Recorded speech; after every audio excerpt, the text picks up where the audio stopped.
What's up, guys? Welcome to the first episode of Ramayana in short, inspired by Ramlila. तो बुराई पर सच्चाई की जीत का आरंभ कुछ इस प्रकार शुरू होता है। महाराजा दशरथ, जो कि अयोध्या के महाराज थे, वह अपने दरबार में अपने कुल गुरु गुरु वशिष्ठ और अपने मंत्री सुमंत के साथ बैठे होते हैं। वह सुमंत से पूछते हैं, सुमंत, हमारी प्रजा हर प्रकार से कुशल तो है, उन्हें कोई अशांति तो नहीं? जी महाराज, प्रजा हर प्रकार से कुशल है, बस कुछ सीमांत क्षेत्रों में जंगली पशुओं ने उत्पाद मचाया हुआ है, जिससे कि प्रजा की फसलों को बहुत हानि हुई है।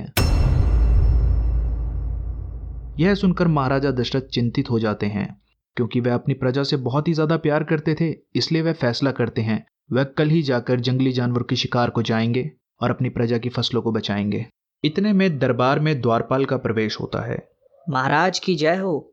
महाराज, पितृभक्त श्रवण कुमार पधारे हैं। और दशरथ कहते हैं, उन्हें दरबार में ले आओ। अब श्रवण का दरबार में प्रवेश होता है।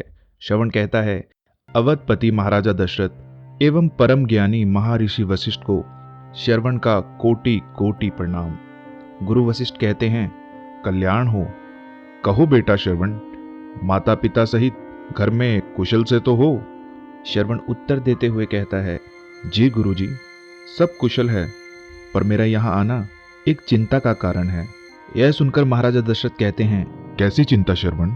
श्रवण कहता है, महाराज, आप तो जानते ही हैं कि मेरे माता पिता अंधे हैं और उनका अंधापन मुझे दिन रात बेचैन करता है। यदि कोई दवा हो तो बताने की कृपा करें।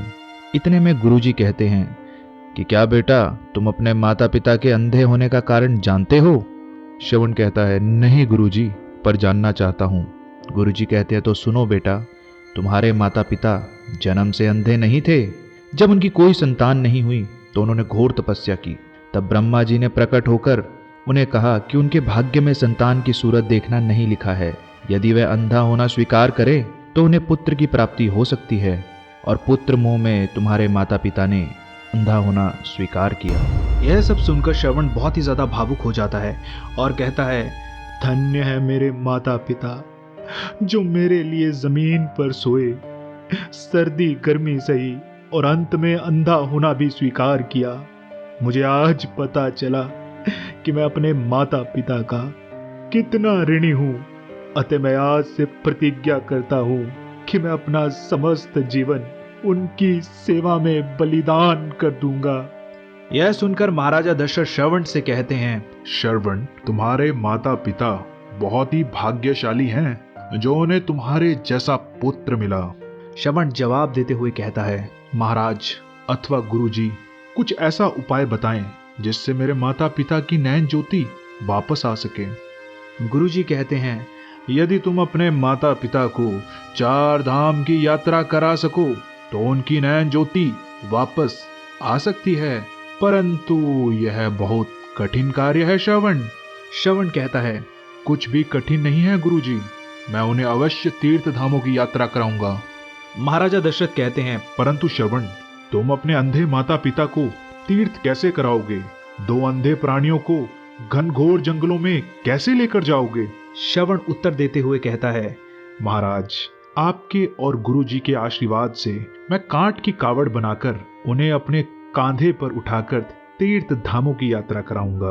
अच्छा गुरुजी और महाराज, अब मुझे जाने की आज्ञा दीजिए। यह बोलकर श्रवण अपने माता पिता के पास चला जाता है। अब श्रवण अपने माता पिता के पास आता है और उन्हें सब बताता है, और अगले ही दिन कांट की कावड़ बनाकर उसमें अपने माता पिता को बिठाकर अपनी यात्रा शुरू करता है। और दूसरी ओर महाराजा दशरथ अपने मंत्री सुमंत के साथ जंगल में सरयू नदी के पास जंगली जानवरों के शिकार को चले जाते हैं। श्रवण अपने माता पिता के साथ जंगल के रास्ते जा रहा होता है। तभी श्रवण की माता कहती है कि उसे प्यास लगी है, जिससे श्रवण अपने माता पिता को वहीं बिठाकर सरयू नदी में पानी लेने चला जाता है। और दूसरी ओर महाराजा दशरथ जंगली जानवरों को ढूंढ रहे होते हैं। तभी उन्हें नदी में किसी की चलने की आहट सुनाई देती है।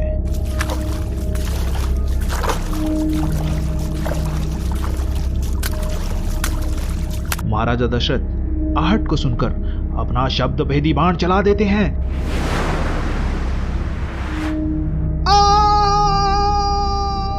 मनुष्य की चिल्लाने की आवाज सुनकर महाराजा दशरथ बहुत ही ज्यादा घबरा जाते हैं, क्योंकि उन्हें आभास हो गया था कि जो शब्द भेदी बाण उन्होंने जंगली जानवर को मारने के लिए चलाया था, वह बाण किसी मनुष्य को जा लगा है। और वह अपने मंत्री सुमंत के साथ उस ओर तेजी से जाते हैं और वह देखते हैं कि उनके बाण से कोई और नहीं बल्कि श्रवण मारा गया, जो कि अपने माता पिता को तीर्थ धाम यात्रा कराने निकला था। यह देख महाराजा दशरथ को बहुत ही ज्यादा बुरा लगता है। वह अपने आप को कोसने लगते हैं। तभी उनका मंत्री सुमंत उनसे कहता है, महाराज अपने आप को संभालिए, अब आप जाइए और श्रवण के माता पिता को पानी पिलाइए और उन्हें बताइए कि उनका पुत्र श्रवण अब इस दुनिया में नहीं रहा। अब महाराजा दशरथ श्रवण के माता पिता के पास जाते हैं और जैसे ही श्रवण के माता पिता कदमों की आहट सुनते हैं, वह कहते हैं, श्रवण बेटा तुम आ गए, जल्दी पानी पिला दो बेटा, प्यास से गला सूख रहा है। तभी महाराजा दशरथ उन्हें बताते हैं कि वह श्रवण नहीं है, वह दशरथ है। यह सुनकर श्रवण के माता पिता उनसे पूछते हैं, श्रवण कहाँ है महाराज? दशरथ जवाब देते हुए कहते हैं कि श्रवण अब इस दुनिया में नहीं रहा, वह अनजाने में मेरे हाथों से मारा गया। यह सुनकर श्रवण के माता पिता बिलक बिलक कर रोने लगते हैं और वह दशरथ से कहने लगते हैं, पापी तूने हमारे अंधों के सहारे को छीन लिया। और वह दशरथ को शराप देते हैं कि जिस प्रकार आज हम पुत्र वियोग में तड़प तड़प कर मरेंगे, उसी प्रकार एक दिन तू भी पुत्र वियोग में तड़प तड़प कर मरेगा।